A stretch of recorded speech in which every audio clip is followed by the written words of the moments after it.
자, 희경기합니다. 생일날도 않고, 송별날도 않고, 허무도 아니고, 영혼도 아니고, 오는 것도 아니고, 가는 것도 아니고, 다른 것도 아니고, 같은 것도 아니. 영기법을 가르치신 분, 완전한 깨달음을 얻으신 부처님들 가운데 가장 훌륭한 설법자인 당신 계경이를 표합니다. 자, 오늘은 134페이지. 자, 네, 지혜 부분에 이제 들어왔어요. 네. 음, 그렇더라도 그 133페이지부터 읽게요. 자, 읽고 하겠습니다. 불교 전통에 의하면 불교 교리 타당성은 논리적 검토를 통해 검토를 거쳐 검증받는 것들이다. 붓다 자신도 매우 명확하게 이 사실을 말하고 있다. 비구들과 학자들은 내가 한 말들을 잘 검토해야 한다. 금세공장이 금을 태워보고 잘라보고 문제를 보면서 검토하듯이 오직 이 다음에야 내 말들을 받아들여야 하는 것이다. 무조건 받아들이면 안 된다는 거지. 나에 대한 존경심 때문에 무조건 받아들여서는 안 된다. 큰 말 하실래만 이렇게 얘기했네요. 자, 그러므로 외적, 내적 현상들을 확립하는 과정이 있어 반드시 이성에 의지해야 한다. 경전의 권위에 무조건 의지할 필요는 전혀 없다. 가르침들은 이성의 조명 안에 재검토해 볼 필요가 있으며 그 내용의 타당성은 이런 과정을 통해서 확립할 수 있다. 붓다 자신이 말씀대 외에는 아니다. 불교 전통 가운데 가장 자랑할 만한 특징 하나는 우리에게 붓다가 보여주신 가르침의 타당성을 검토할 권리가 있다는 것이다. 스승의 말씀들 역시 검토해 볼 수 있다. 그래서 이제 불교 경전을 주석한 논수가 그렇게 많은 거예요. 부처님 가르침을 이제 이렇게 검증을 하는 그런 논리가 굉장히 발달되어 있어요. 불교 인식 논리학이 원래는 그 논리가 5단계로 되어 있다가 진나보살 때에 와가지고 3단계로 줄어들죠. 그래서 이제 그것이 이제 힌두교에 영향을 줘가지고 육파 철학에서도 그대로 따라하는 일이 이제 벌어집니다. 보면은 이제 이 부처님 가르침, 당신의 가르침도 검증하라 하는 말이 아주 대단한 이야기다는 거죠. 만일에 이제 다른 종교에서는 이런 가르침이 없죠. 어느 감히 내 말을 검증하려고 그래? 이럴 겁니다. 그래서 이 창조주를 매개하는 종교에는 검증이라 하는 게 없는 거예요. 무조건 믿어야 돼요. 얘기하자면. 근데 부처님은 검증하라고 얘기해요. 자기 말에도. 존경심에 해가지고 무조건 따르면 안 된다고. 이런 게 굉장히 민주적인 방법일 뿐만 아니라, 어, 사이비를 막는 방법이기도 해요. 그래서 이제 창조주를 매개하는 종교에서는 경전의 권위가 매우 높습니다. 어디 감히 검증을 해? 안 되는 거죠. 그러다 보니까 사회에는 과학이 점점 발전해 가는데, 이 창조주를 매개하는 경전은 거의 과학과 괴리되는 현상들이 자꾸 생기는 거죠. 그러므로 해서 이제 이성적인 학자들이 창조주를 매개하는 종교를 안 믿는 이유가 그런 데 있는 거다. 아, 과학 안 맞다. 현실 안 맞다. 이겠죠. 안 맞는 걸 왜 믿느냐는 거지. 예. 근데 그런 문제가 이제 발생을 하는 거죠. 그럼 불교는 과학적인 어떤 과학자들이 이야기하는 내용하고 불교하고는 좀 잘 맞아요. 잘 맞는 이유가 뭐냐 하면은 과학에서 직관과 추리를 사용해서 검증을 하듯이 불교에서도 역시 또 마찬가지 직관과 추론을 사용해 가지고 사실을 검증하는 시스템이 갖춰져 있는 거죠. 그런 입장에서 이제 잘 맞을 수 있고요. 또한 부처님 가르침을 검증하라고 했다 하는 건 얼마든지 사실을 맞지 않는 것은 그걸 안 따를 수 있다는 거예요. 그래서 부처님 당신이 근의, 경전의 근의보다는 내가 실천 수행에서 체득한 근의를 훨씬 더 높이 쳐주는 겁니다. 말하자면은 그런 문제가 있는 것이죠. 그래서 이게 그전에도 전번주에도 얘기했지만 달라이라마 스님이 과학자들과 대화를 하려 하니까 미국의 지인이 전화를 해가지고 과학은 이 종교를 파괴시킵니다. 대화하지 마십시오. 이렇게 했지만은 단호하게 얘기했던 말 그런 과학자들이 하는 직관과 추론을 통해서 사실을 검증해내듯이 어, 직관과 추론을 통하고 실천 그러니까 그래서 실험을 통해서 검증하듯이 불교 똑같이 직관과 추론을 사용하고 수행을 통해서 검증한다. 그런 방법, 과학자들 하는 방법, 똑같은 방법 쓴다. 이렇게 이제 얘기를 했다는 거죠. 어쨌든 이제 이 달라이 라마 스님이 과학자들과 2년에 한 번씩인가 하여튼 전 세계 유명한 과학자들 대화를 하는 이 모임이 있는데 그걸 통해서 이제 예, 불교가 좀 뭐랄까 좀 새롭게 볼 수 있는 시각이라 그럴까 이런 것들이 이제 어, 그 갖춰졌다 할까요? 이 달라이 라마 스님에 의해 가지고 이 달라이 라마 스님의 책들을 보면은 그런 어떤 과학적인 얘기가 꽤 많이 나옵니다. 자, 지식에 대한 불교적 접근 방법은 현대 과학과 유사하다. 나오죠. 처음부터 논쟁의 주제에 대해 확정적 언급을 해서는 안 된다. 가장 먼저 해야 할 일은 그 주제를 공정하게 검토하는 것이다. 이성적으로 논증해서 검토하고 분석하는데 옳고 그름을 결정해야 한다. 일반적으로 불교는 논리적 검토를 매우 가치 있는 것으로 보고 있다. 그래서 지금 티베트의 강원에서는 인명을 배우거든요. 인명이 이제 불교 인식 논리학이에요. 그래서 그걸 굉장히 오랫동안 공부를 합니다. 그 이제 보통 3단 논법인데, 아리스토텔레스의 3단 논법하고는 정반대예요. 이 아리스토텔레스의 3단 논법은 이 처음에는 뭘 얘기하는가 하면은 이유를 설명을 하죠. 음. 그리고 이제 이유를 설명하고 그 다음에 결론을 얘기를 하고 그 다음에 이제 증거를 내세우고 이런 방법을 쓰는데 불교는 정반대로 이유를 먼저 내세우는 게 아니고 결과를 먼저 내세우고 그 다음 이유를 얘기하고 비유를 얘기하는 것 그걸 종인유라는 말을 씁니다. 근데 요 차이점이 뭐냐면은 그 원인을 먼저 이렇게 이유라 하는 원인인데 원인을 내세워서 결과를 얘기를 하는 것은 매우 추상적으로 흐를 가능성이 있는 반면에 현실적인 결과물을 먼저 이야기하고 그 왜 그랬는 원인을 얘기하는 것은 매우 사실적이라는 얘기죠. 그래서 이 불교는 결과를 먼저 얘기해요. 이건 괴로움이다 하고 먼저 얘기하고 괴로움의 원인은 탐진시다 이렇게 얘기하는 거예요. 그 다음에 이제 비유를 들어서 내가 도둑질을 하게 되면은 유치장에 들어가듯이 도둑질을 붙잡힌 유치장에 들어가는 거는 괴롭다는 얘기거든요. 그러니까 우리 인생은 괴롭다고 얘기할 때 그와 같이 잘못을 저지르면 잘못된 합당한 결과가 온다는 식으로 이렇게 얘기를 하는 거죠. 반면에 내가 결론을 먼저 얘기해. 결론이 뭐냐면은 고통이 다 사라진 열반에 대한 먼저 얘기를 하는 거죠. 얘기하자면 그 다음에 이제 이유를 설명하는 거예요. 이유가 뭐냐? 팔등도 수행을 하는 이유를 설명하는 거죠. 마치 뭐와 같던가 하면은 내가 참회를 하면은 잘못을 참회를 하기 때문에는 예 결국 어디 되겠죠? 풀려나는 거죠. 유생이 풀려나듯이 이렇게 이제 얘기를 할 수 있죠.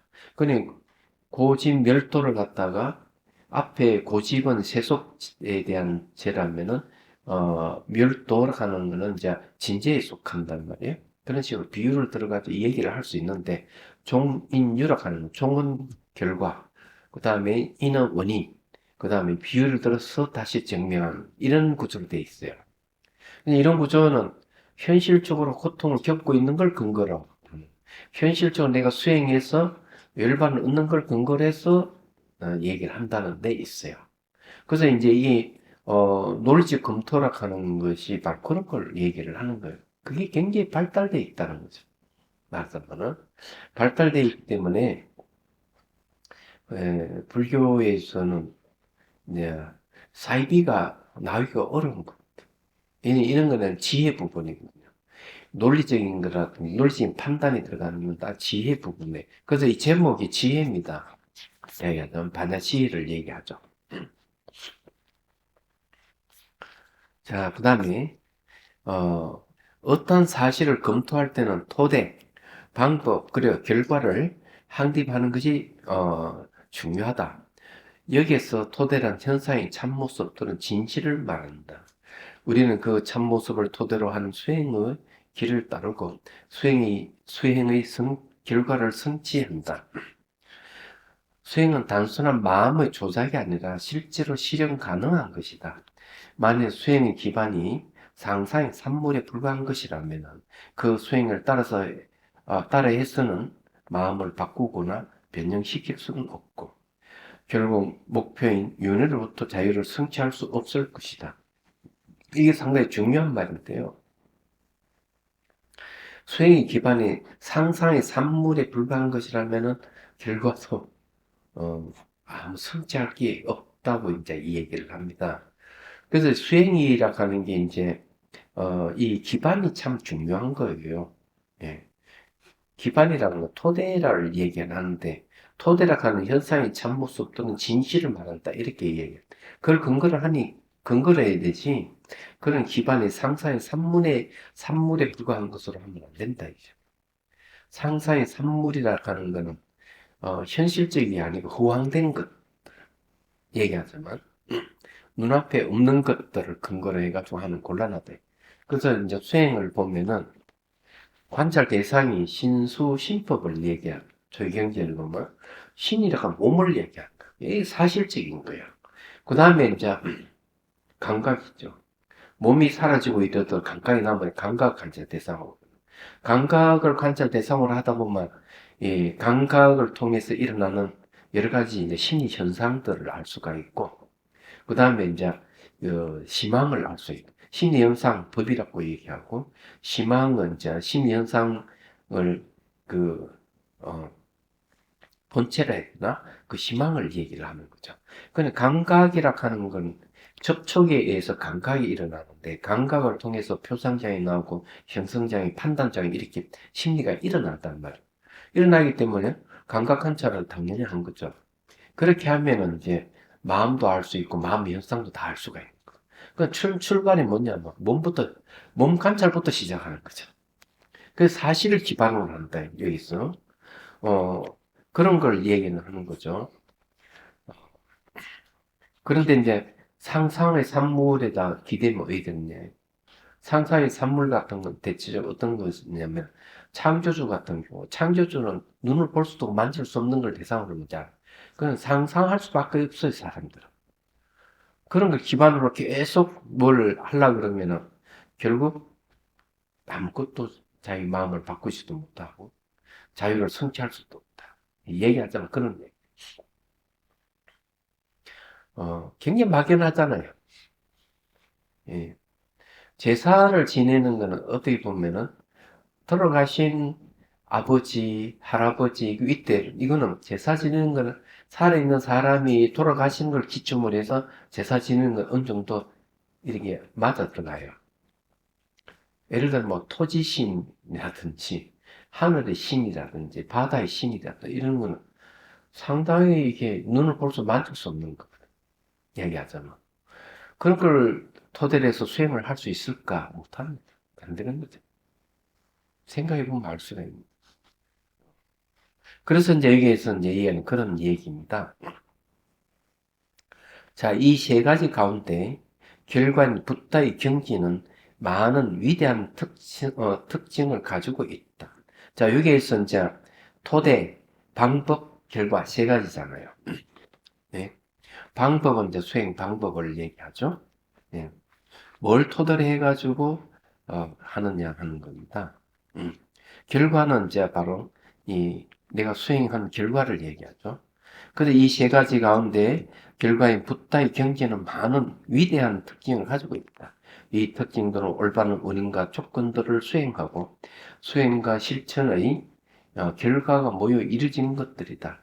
부탁해서 10가지 힘과 다른 여가의 특징들을 지니게 된 것은 개개인이 그러한 특성을 발현시킬 잠재력을 가지고 있기에 얻어진 당연한 결과이다.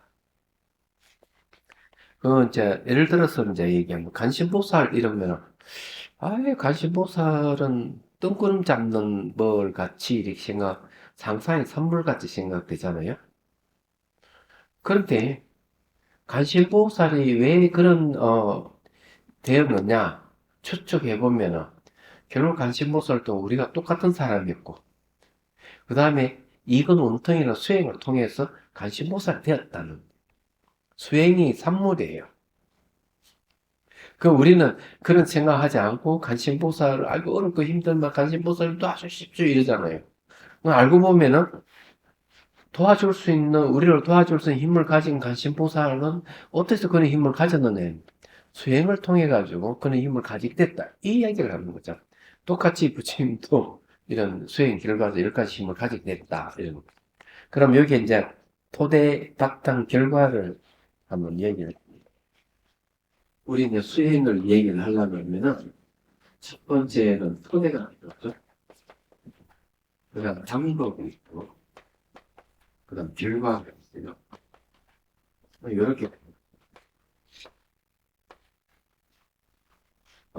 토대라고 하는 것은 이제 알아야 할 대상이죠. 알아야 될 방법은 이제 이거는 수행을 얘기했죠. 그 다음에 이제 결과는 당연하게 이걸 수행 결과를 예, 적응과한 바를 씁니다. 그럼 기억하는 건 이거는 알아야 할 대상이죠. 알아야 할 대상으로서 대승에서는 이걸 뭐라 하는가 하면 진여라는 거죠. 이 진여를 알기 위해서 뭐가 필요하냐면 여기서 얘기하는 게 그런 거죠. 이정해야 된다. 이치로서 논점이 해야 된다. 얘기를 합니다. 저희 경전에서 대상이 뭐냐면 신수신법이에요.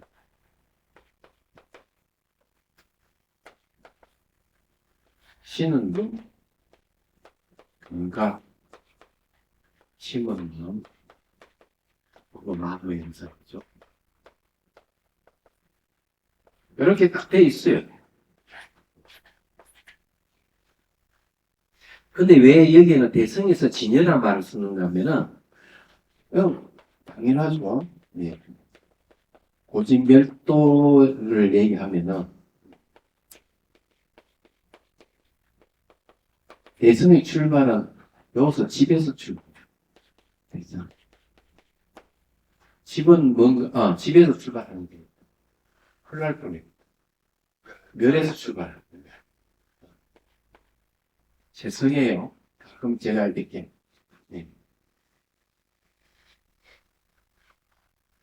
자, 요거는, 괴로움이고, 집은 괴로움의 원인이에요. 그 다음에 멸은 자, 괴로움의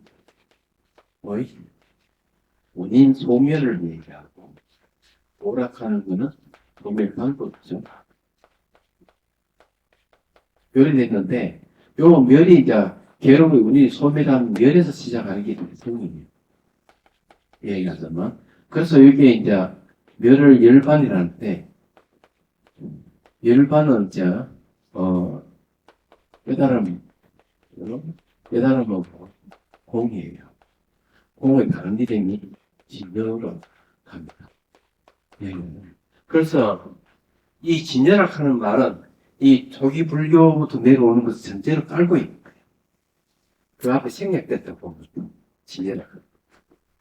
그래서 이게 알아야 할 대상을 이 진예라고 하는 거죠.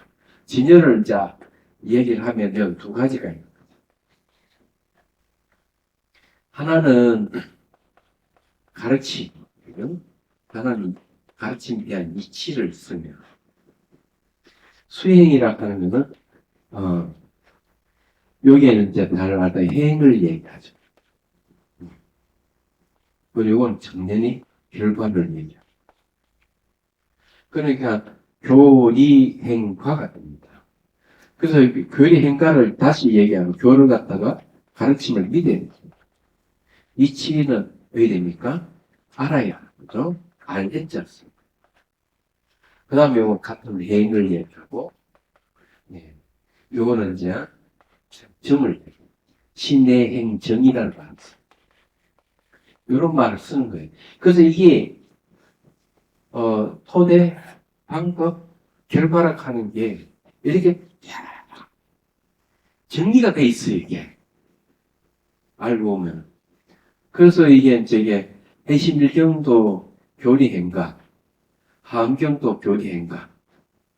딱 그렇게 돼 있습니다.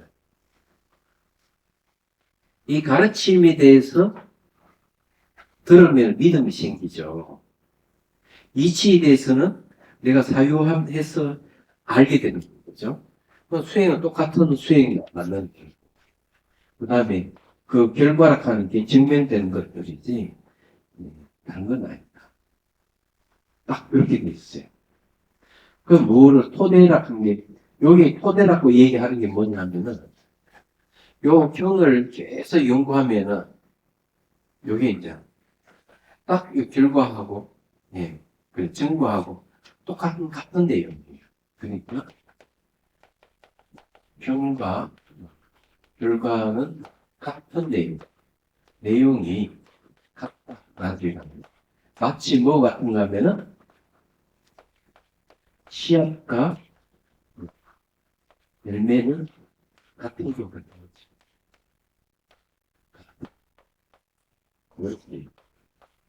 씨앗하고 열매는 같은 거예요.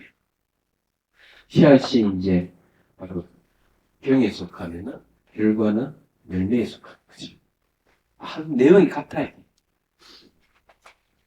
이제 별을 심으면 별을 심을 때는 씨앗이잖아요. 그럼 곡식을 보면은 그 결과는 벼씨예요. 벼씨. 벼씨가 결과거든요. 그걸 또 보면 또 심는 거예요. 그러면 결과가 다 씨앗이 되는 거예요.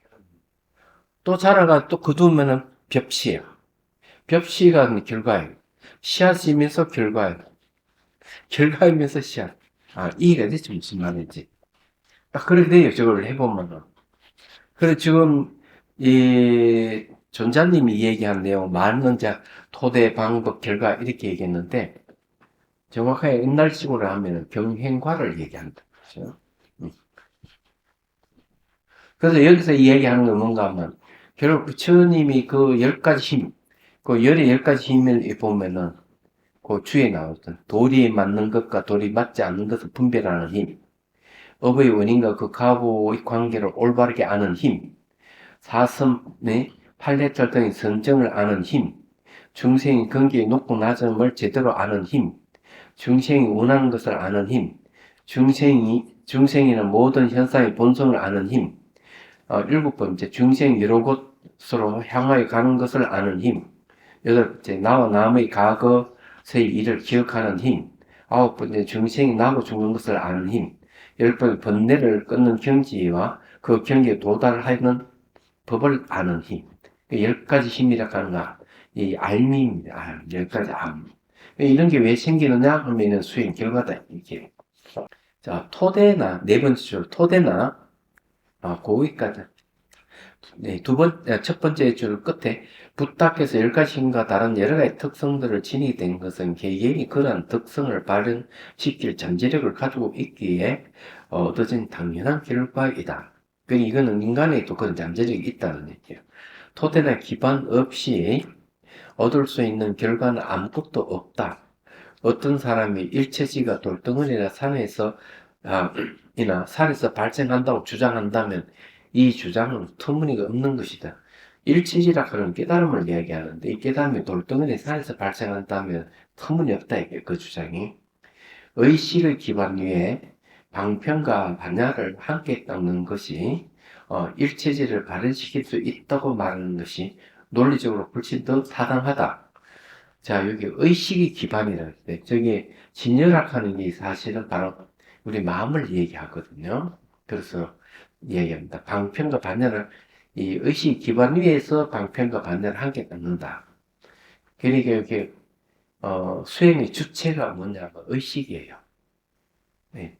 방편은 이제 육바름일 중에서 보시지계 인욕 정진 선정을 방편이고 반야를 이제 지혜를 얘기하는 거예요.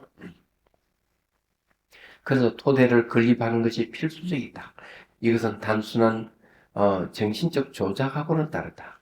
이것은 본질과 실제의 법칙들을 올바르게 확인하는 것을 말한다. 그러면 토대의 본질을 제대로 확립하기 위해서는 객관적인 검토가 매우 중요하다. 그래서 뭘 하는가 하면 진여라든지 이런 걸 갖다가 이성적인 검증이 필요한 거예요. 논리가 필요한 거예요. 말하자면 붓다의 제자들은 경전에 담겨있는 붓다의 가르침에 대해 아주 다양한 해석을 내놓아 논리적으로 분석한 결과 그분의 가르침이 타당하지 않다면 의도, 목적, 그리고 모순이라는 세 가지 기준 안에서 그 의미를 해석해야 한다. 예를 들어 만일 성의제를 쓰란 어떤 경전을 논리에 의해 의거의 검토에 그 직접적인 뜻에 오류가 있는 것이 드러난다면 그 경을 가르친 의도와 목적에 따라서 의미를 재해석해야 한다. 자, 여기 이제 얘기가 이 성의제에 쓰는 경전을 논리적으로 검토해 봤다 이게요. 했는데 집중의 뜻이 오류가 있다. 오류가 있다면 그럼 이 경을 가르친 의도와 목적을 준해서 근거해서 다시 또 의미를 재해석해야 된다. 그렇지? 그래야만이 이 타당성이 드러난다는 거죠. 마찬가지로 이해하기 힘든 무아의 여러 특징을 추론하고 분석한 결과 오류가 있다고 판명된다면 그것들을 받아들일 필요가 없다. 예를 들어 오늘날의 해와 달의 크기, 지구로부터의 거리, 움직임 등에 대한 과학적 정보는 확실하다. 만일 경전들이 이러한 직접적인 타당한 지식과 모순되는 것을 말한다면 그러한 경전의 가르침을 진실이라고 받아들여져서는 안 된다. 일반적으로 불교와 과학은 그러한 점에 매우 유사한 접근 방법을 취하고 있다. 근데 이거는 무슨 말인가 하면은 그때도 한번 얘기했는데 존자님이 법상에서 법문할 때 그런 얘기를 했어요. 구사론에 보면 수미산을 중심으로 해서 이 우주를 설명하고 있다 이죠. 그러니까 불교의 세계관이죠. 셰친보살이 그렇게 했는 거예요. 근데 오늘날 그 수미산이라 하는 칼라지산이 과학적으로 검증해 보니까 그렇지 않다. 판명됐다 이거죠. 그러면은 셰친보살이 주장했던 수미산을 중심한 우주관, 세계관은 폐기해야 된다. 이렇게 얘기해요. 달라이라마 스님께서. 지금 생각해보면 수미산 위에 뭐 또 천상세계 뭐가 있고 뭐가 이렇게 우주를 설명하는 것이 신앙적 측면을 받아들일 수가 있지만 이제는 과학적 측면에서 받아들일 수가 없다. 존자님 말씀은 그런. 그래서 이제 이 얘기를 하는 겁니다. 자, 불교의 가르침은 수행의 토대, 방법, 그리고 결과의 맥락 안에 있다. 그래서 결과는 우리가 수행을 통해 붓다의 지위를 성취했을 때 수행자가 드러낼 수 있는 많은 위대한 특징들을 말한다. 그러한 특징들을 성취하기 위해서 올바른 원인들과 조건들을 발생시켜야 한다. 우리 개개인에게 붓다 10가지 힘과 더불어 다른 여러 가지 뛰어난 자질들을 발현시킬 수 있는 잠재 능력이 있다는 것을 아는 것이 중요하다. 이 잠재력은 우리들의 의식의 연속체 안에 본래부터 있는 것이다. 어떤 것도 합당한 토대 또는 기반 없이 일어날 수 없다. 이제 쉽게 말해가지고 우리에게 무한한 잠재력을 갖고 있다. 이게. 그 잠재력을 다르면 열애장이라고 얘기를 합니다. 열애가 내 안에 갖춰져 있다는 거죠. 우리는 열애 속에 있고 또한 열애가 우리 안에 갖춰져 있고 우리는 또 부처가 될 수 있는 조건을 갖추고 있다. 이걸 얘기를 해요. 그래서 이걸 어떻게 발현시키느냐 이러니까 여기서 말하는 게 토대, 네, 방법, 결과라는 이런 것을 수행을 통해 가지고 자기 잠재력을 발휘할 수 있다. 이렇게 얘기하는 거예요. 그 대승지 신호원에서는 무한한 잠재력의 가능성이 있다는 걸 얘기를 해요. 어떻게 얘기하는가 하면 항아리 모래알 같이 많은 공덕이 갖추고 있다. 그럼 공덕은 뭘 얘기하는가 하면은 결과를 가져올 수 있는 원인을 얘기합니다. 훌륭한 결과를 가져올 수 있는 원인을 공덕이란 말을 써요. 그럼 내한테 공덕이 갖춰져 있다 그러면 이걸 개발하기만 하면 훌륭한 결과를 가져올 수 있는 거죠. 그 중에 가장 훌륭한 결과가 뭐냐? 삶과 죽음으로부터 대자유를 얻는 거죠. 해탈하는 거죠. 깨닫는 것이죠. 얘기하자면. 그리고 이제 그 잠재력을 발휘되면은 중생을 구제할 수 있는 힘으로 작용하는 거죠. 깨닫게 되면. 이제 그런 걸 이 얘기를 하는 거죠. 대승지 신론에는 아주 구체적으로 그것이 무엇이다고 이 얘기를 해요. 그 이제 이 구체적으로 얘기하면은 성정본각을 성품이 청정한 본래 깨달음 이렇게 얘기를 해버려요. 아니, 그러면 이게 이제 우리 전번에 공부했던 달라이라마 죽음을 말하다 내용 중에서 해당하는 게 뭐냐면 청명한 빛의 마음 이러죠. 대승기 신론에서는 지혜 대강명 이런 말을 쓰는 거예요. 그 이제 잠재력에 대해서 이제 갖춰져 있는 걸 이제 얘기하면은 자 지혜 대강명 하나 들어가 있고, 네. 그 다음에 청정심, 청량불변 자재, 청량에서 바뀌지 않는 자재로운 것, 변조, 법계를 또 비추는 것. 그 다음 상락아정, 항상 하고 그냥 항상 즐겁고 나 아는 것이 없고 늘 깨끗하다. 상락아정. 이렇게 있는 거 이게. 그래서 이런 것이 잠재되어 있다 이죠. 그럼 우리는 늘 마음에 청정하고 마음이 온 우주 밖에 두루 비추고. 근데 우리는 그렇지 못하다 이게. 도덕성에 의해 가지고 오염되기 저게 탐진치에 의해 가지고 오염이 돼서 되기도 하고. 그 다음에 이제 번뇌 망상이 너무 많아서 우주 밖에 두루 비출 수도 없고. 이런 거예요. 그 자기 자신 늘 정로병사한다고 생각하는데 우리 본래의 마음은 청량불변자재, 청량에서 바뀌지 않는, 변하지 않는 자유자재하다. 우리 마음의 본성이 그런 식으로 얘기를 하는 거죠. 137페이지 두 번째 줄. 의식이 없는 돌덩어리나 산이 수행을 통해 일체지를 얻었다는 말은 터무니없다. 반면에 의식을 가진 중생들이 일체지를 얻을 수 있다는 것은 아주 분명한 사실이다. 그래서 중생이 깨달음을 얻는다는 게 이제 그런 거예요. 우리에게 무한한 잠재력, 부처가 될 수 있는 잠재력을 가지고 있다. 이런 얘기입니다. 자, 이때 토대로는 본래부터 완전한 깨달음의 상태를 성취할 수 있는 힘을 가진 마음을 말합니다. 그러니까 완전한 깨달음 상태를 성취할 수 있는 힘을 가진 마음을 보면 진이라고 하는 거예요. 그게 이제 해심일경에서는 그렇게 얘기한다는 거죠. 방법은 방편과 반야로 구성되어 있는데 그 육바라밀입니다. 이것은 수행자가 지혜와 복덕을 쌓고 그 결과 붓다의 지혜를 성취한다는 것을 의미한다.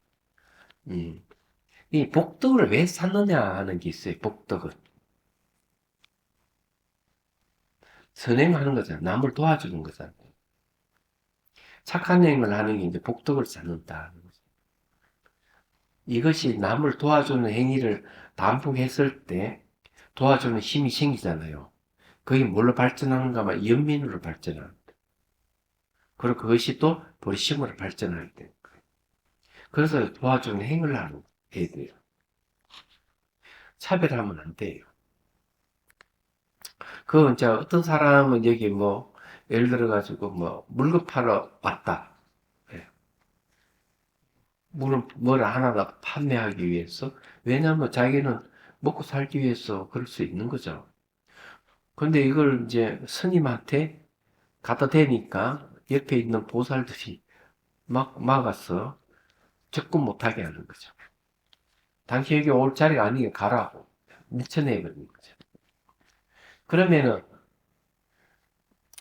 의대는 물건 뭘 하나 더 팔기 위해서 온 사람이면 그 사람은 돈을 주고 사준다 이러면 복덕을 지을 건데 복을 지을 기회가 왔는데도 못하가 맞고 그 사람 멀리 떨어지게 접근 금지시켰다 이런 거는 잘못된 거죠. 그래서 이게 복을 짓는다는 게 상당히 중요한 거예요. 그걸 복을 짓지 않게 되면 사람들은 뭐가 돼? 이기심을 가지게 되는 거죠. 얘기하잖아. 그 이기심을 가진 사람은 전 남을 안 도와줘요. 안 도와주니까 연민심이 없어요. 그래서 상대가 막 굶어 죽든 어쨌든 외면해버리는 거죠. 자, 이렇게 하기 위해서는 그 기반이 되는 불교 철학을 이해하는 것이 필수적이다. 불교의 교리들은 누군가의 상상에서 만들어낸 허구가 아니라 진리로부터 나왔다. 만약 불교 교리들이 상상의 산물에 불과하다면 우리가 아무리 열심히 시간과 노력을 쏟아부어도 아무런 결과도 성취할 수 없을 것이며 어떻게 하면 윤회로부터 자유로우실 수 있는지도 설명할 수 없을 것이다. 우리는 마음을 열고 공정하게 일하는 기본적인 원리들을 검토해야 한다. 만일 다른 철학적 견해하에서는 생각을 한다면, 진행한다면 불교의 이러한 원칙들을 객관적으로 판단하기 어려울 것이다. 부파경은 그럼 교리를 설명하는 경전일까요? 아닐까요? 어떻게 생각해요? 부파경. 최고의 경전이라고 얘기하는데 부파경은 교리를 설명할까요? 안 할까요? 교리를 설명. 음. 그런데 이제 어떤 분들은 부파경 교리를 설명 안 한다 이렇게 얘기해요. 그게 상당히 특징적일 수 있어요. 교리를 설명 안 한다 하는 공이 어떻고 저렇고 이런 얘기 안 한다 이게. 금강경매처럼 무상 보시를 해야 되고 뭐 하면서 이렇게 그런 게 없다 이거죠. 반야신경매자 색적시공 공진수성 이런 얘기 없다. 그 교리에 대한 설명이거든. 부파경은 그런 게 없다는 거죠. 그걸 뭔가 하면 그런 걸 전제로 해서 가르친다. 그런 교리를 전제로 해서 얘기를 하는 것이지 교리 자체를 설명하는 게 아니다. 그렇기 때문에 그 뒷배경을 우리가 이해하고 부파경 강의를 아마 해야 되지 않을까? 이런 생각을 해요. 그래서 거기에서 나오는 비유적인 이야기를 많이 하는 이유가 그런 이야기죠. 7대 비유가 있고 거의 자잘한 비유도 굉장히 많아요. 그래서 상당히 문학적인 냄새를 많이 풍긴다고 이렇게 얘기하는데 알고 보면은 그런 걸 뒷배경으로 하고 있다는 얘기죠. 문제들을 검토하고 분석한 결과가 논리적이라면 받아들여야 한다. 네. 논리적이라 하는 것은 검증하는 방법의 논리를 쓰는 거죠. 문제가 될 만한 점은 과학이 아직 발견하지 못한 언급할 수 없는 것을 불교 전통이 설명할 때인데 이에 대해서는 과학적으로 풀어갈 방법이 없다.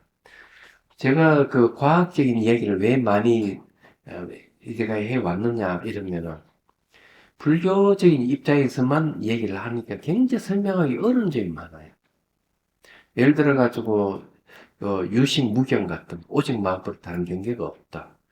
이런 것을 설명하려면 너무 어려운 거야. 근데 과학적인 것을 토대로 해서 얘기하면 쉽게 풀어질 수가 있다. 예, 예를 들어서 우리 물리학자는 살고 있는 세계는 모양도 없고, 색깔도 없고, 냄새도 없고, 소리가 없는 색이다, 이게. 입자임에서 파동이 색이다.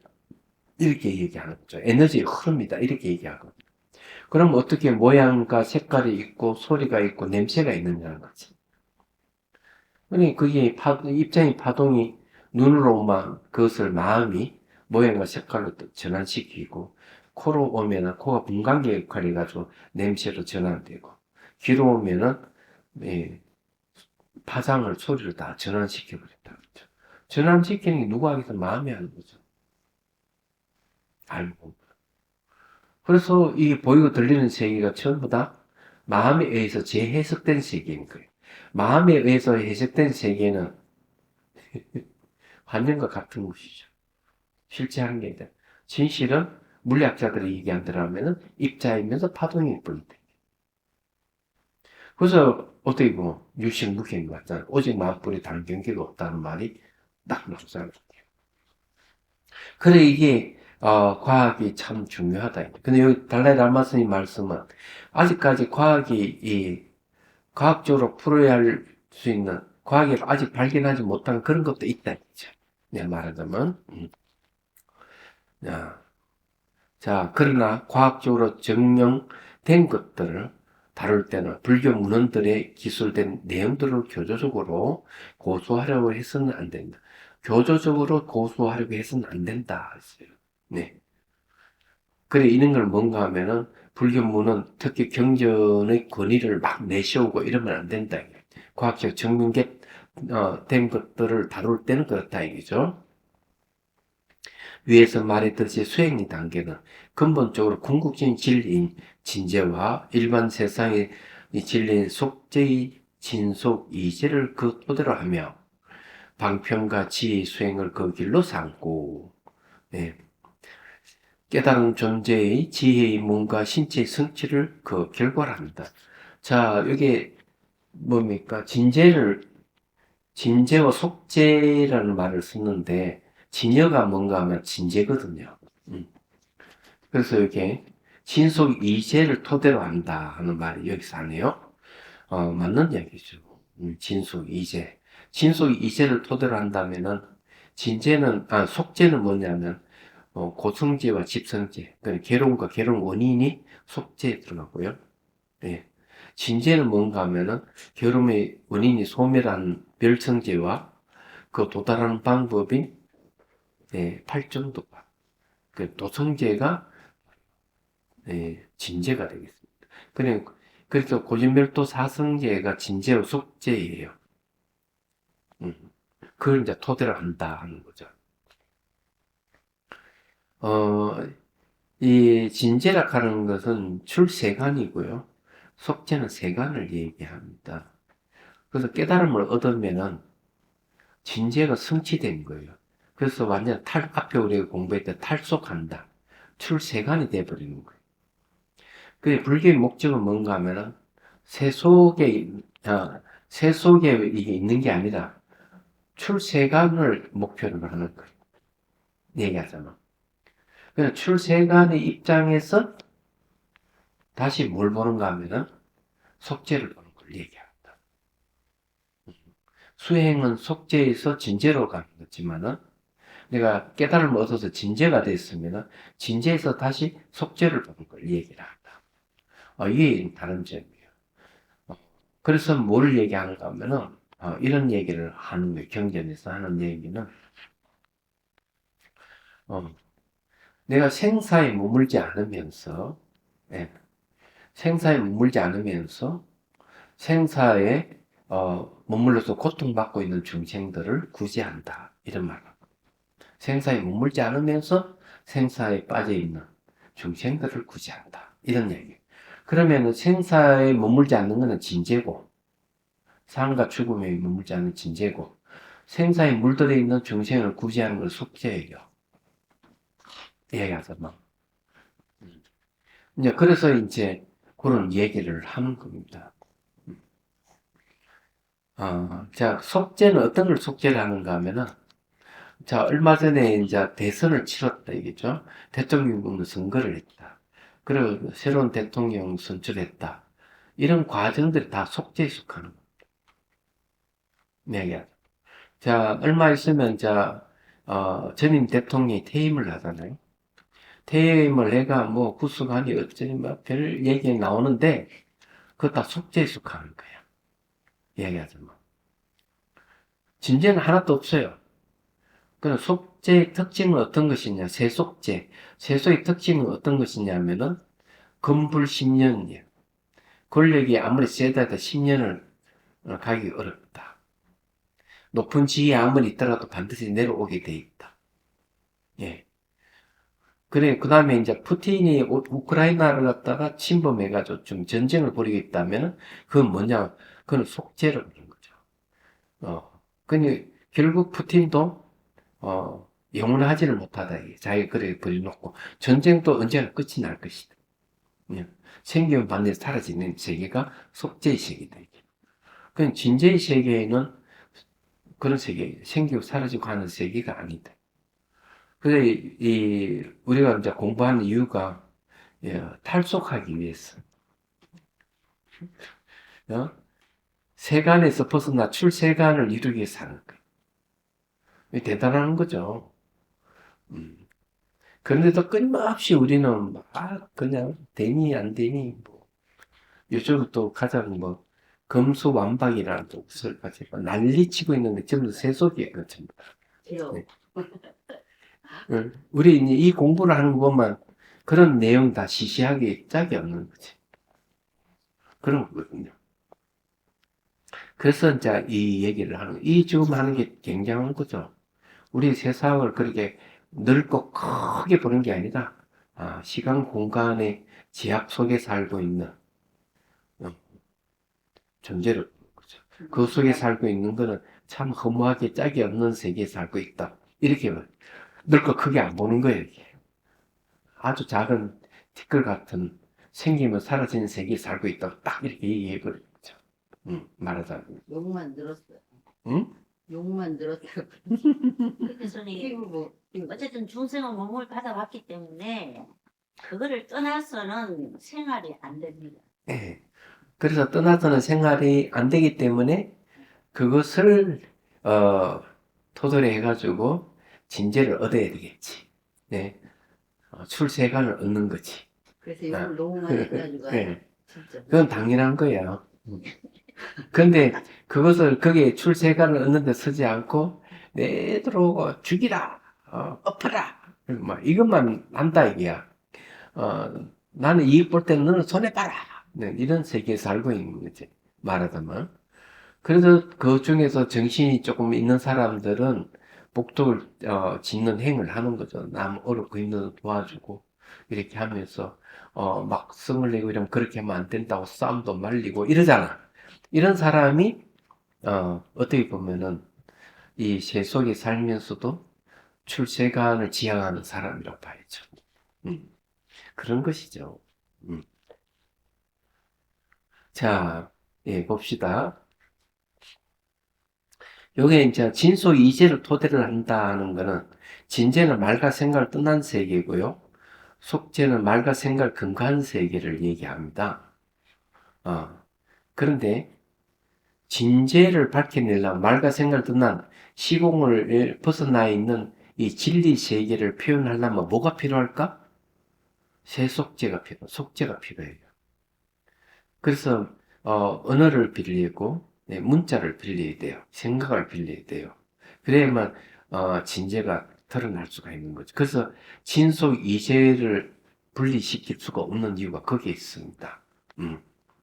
자, 모든 장애로부터 완전히 자유로운 지혜를 성취하고자 하는 수행자라면 반드시 하나의 대상에 집중한 삶에 머물러 지혜에 대해서 명상해야 한다. 그래서 대보적경에서 개에 머무름으로써 삼매를 확고하게 성취한다. 삼매를 성취하고 나서 또한 반야 지혜를 수행한다. 반야의 청량한 지혜를 성취한다. 청량 지혜에 의해 개를 완전하게 구족할 수 있다라고 한다. 이런 말은 뭔가 하면은 삼매 속에 선정과 지혜가 갖추고 있는 걸 얘기하고요. 예. 선정 속에 계율과 지혜가 갖춰져 있고 지혜 속에 계율과 선정이 갖춰져 있다고 얘기하는 것과 똑같은 겁니다. 성가기감에도 이 얘기를 하고 있고요. 청년도론에도 똑같은 얘기를 하고 있습니다. 요게 이제 청정한 지혜의 계율을 완전하게 구족할 수 있다라고 하는 얘기가 상당히 재밌는 말인데, 깨치고 난 뒤에 초지를 이루었을 때 그 내용이 초지를 이루고 난 다음에 두 번째 지, 이지에 오르게 되면은 그 이지가 뭐냐면은 바로 이 계율을 완전하게 갖추는 걸 얘기합니다. 초지는 이제 보시바라밀이고 이시가 지게바라밀이거든요. 그래서 이제 이 초지의 초지라고 하는 거는 견도를 얘기하고 반야지가 완전히 드러난 상태거든. 깨달음이란 말이에요. 깨닫고 난 뒤에 이제 보면은 계율이 완전히 갖춰져 있다 하는 얘기. 그래서 청정한 지혜의 계율을 완전히 구족할 수 있다는 거죠. 청정한 지혜는 초지 경지고요. 계율을 완전히 구족할 수 있다가 제2지 경지를 얘기합니다. 그래서 이런 얘기를 하는 거예요. 자, 여기까지만 하죠. 오늘은.